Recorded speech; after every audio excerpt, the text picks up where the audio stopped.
কেউ খাবার জোগাতে কাজের সন্ধানে দৌড়াচ্ছে, আবার কেউ অতিরিক্ত খেয়ে খাবার হজমের জন্য দৌড়াচ্ছে।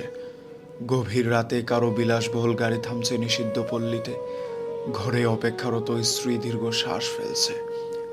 কেউ ভাঙা গড়ে থেকে ওই স্ত্রীকে নিয়ে অবিরত সুখের স্বপ্ন বুনছে।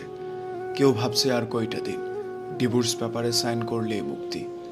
কেউ একটা সম্পর্ক টিকিয়ে রাখার জন্য রীতিমতো যুদ্ধ করে চলছে।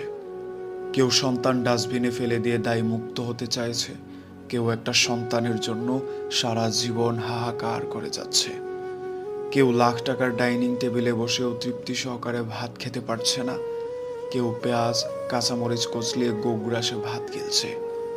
কারো দামি খাটে শুয়েও আবার ঘুমের ওষুধ খেতে হচ্ছে, কেউ আবার হিমেল হাওয়ায় রাস্তায় ওভারব্রিজে ও ঘুরে ঘুমোচ্ছে।